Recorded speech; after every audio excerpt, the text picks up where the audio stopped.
How's it going, everybody? You know who it is. My name is Sunwoo, and in today's video we are going to take a closer look at the digital engine inside the OP-1.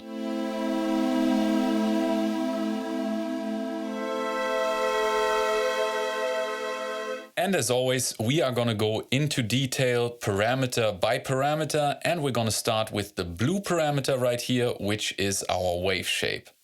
And in order to better see what's going on, I'm going to turn on this oscilloscope over here.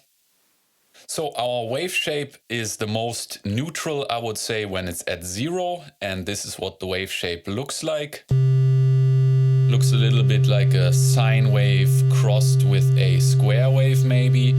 And as we turn it further, it turns more trapezoid shaped and maybe more saw-like on this side.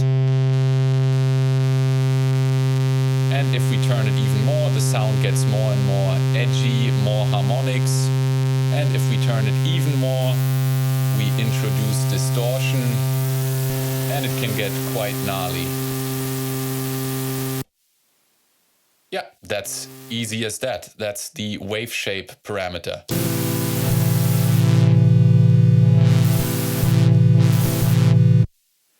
And let's get to our next parameter, which is the BEIGE knob right here. And this one determines the octave of our sub-oscillator. In order to better see this, let's turn this oscilloscope off.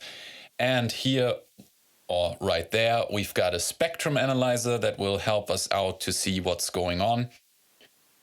So first of all, when we got it at 3, again, this is the neutral position where the sub-oscillator has the same frequency as our main oscillator. And when we start to turn it down, we lower the sub-oscillator by 1 octave, 2 octaves, 3 octaves. It's important to note though that you only get these deep sub-octaves when the gray parameter is at 49 or lower. If I turn it up to 50 and change my sub-octaves,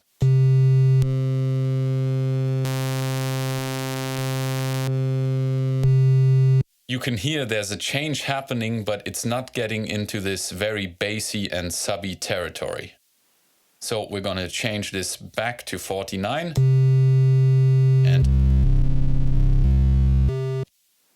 And of course, you can also go higher in octaves.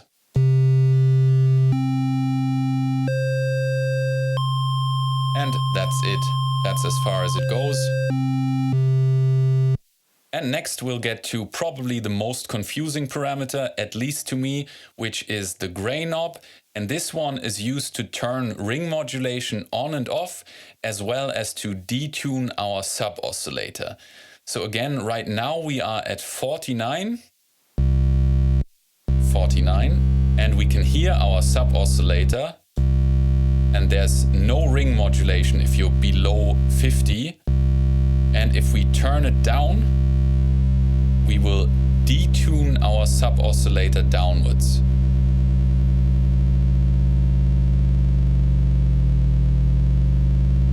And if we turn it back up and go up to 50, suddenly we can't hear the sub-oscillator anymore.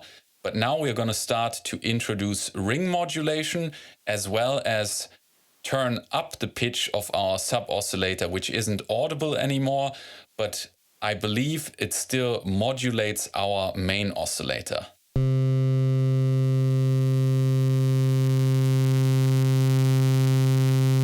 It's not such a noticeable effect, but once you introduce the red parameter right here, some noise, it's really noticeable. And you can get some really harsh tones this way.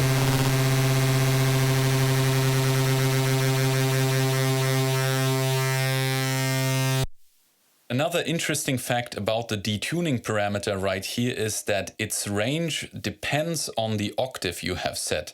That means the lower you have set the octave, the wider the detuning range is. So if I set my octave all the way up, you can barely perceive any detuning. Even if I turn it all the way down. But if I lower the octave to 4, for example, you'll notice the detuning happening as I turn it down.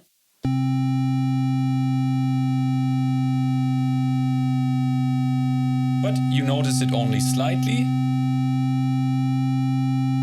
And if I go down even further in octaves, this effect will be even more noticeable.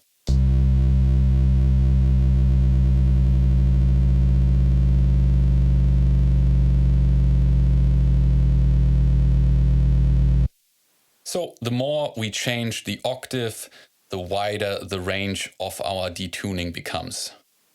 So to recap the gray parameter, at 49 or lower, we have our sub-oscillator audible, and we can detune our sub-oscillator downwards, and ring modulation is turned off. And if we go to 50 and higher, ring modulation is turned on. Our sub-oscillator is not audible anymore, but still modulating our main oscillator. And we are increasing the detuning pitch of our sub-oscillator.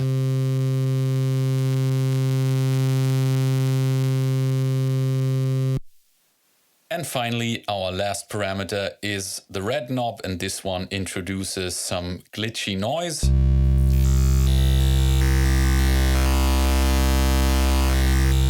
Which gets very interesting if we detune the signal or add ring modulation.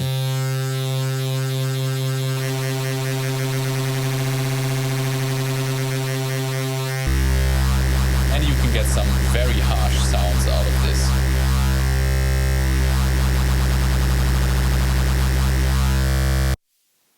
Alright, that's it for the overview about the parameters. Now let's have a look at what kind of sounds we can create and maybe which parameters of these might be nice to modulate as well.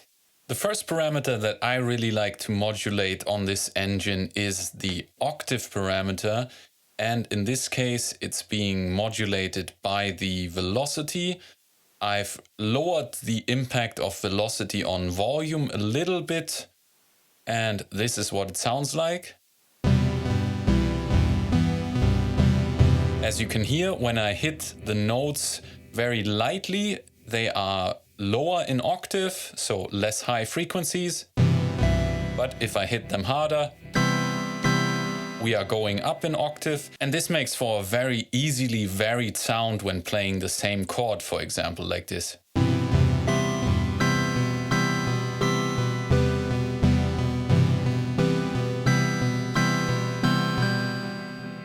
So you can essentially play the same thing over and over, but it's going to sound slightly different every time depending on how hard you hit the keys.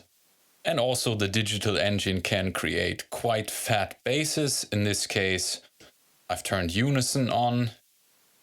I've got my wave shape at 24, octave at 1, ring mod off and just slightly detuned, or you can also leave out the detuning, whatever. Little bit of digital grid on there, tiny bit of spring reverb, and I'm modulating the waveform, so the blue parameter right here.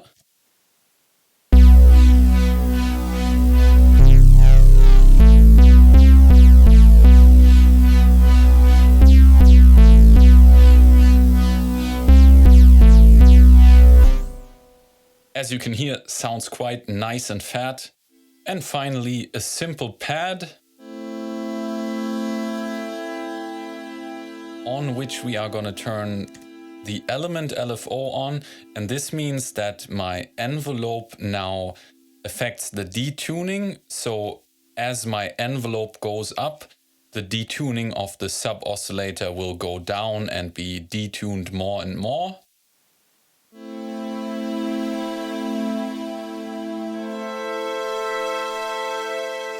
As opposed to without.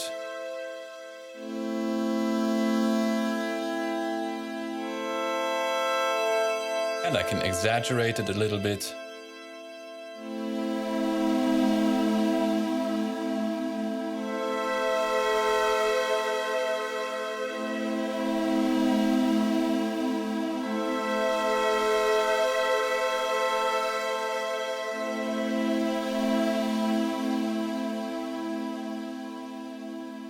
By the way, I have set the detuning parameter to 49, so in its initial state, it's not detuned at all.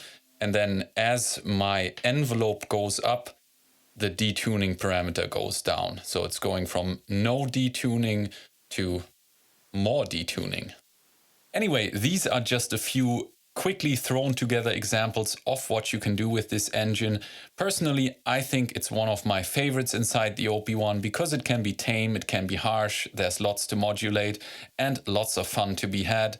So if you want to learn more about the OP-1, about the OP-Z, feel free to contact me for private online lessons, link down in the description or maybe up there. And other than that, thank you so much for watching the video. I hope you enjoyed it. If you did, I would appreciate a like, a comment down below, subscribe to the channel and ring the bell so you don't miss the next video. Hope to see you in the next one. Until then, have a wonderful time. Peace.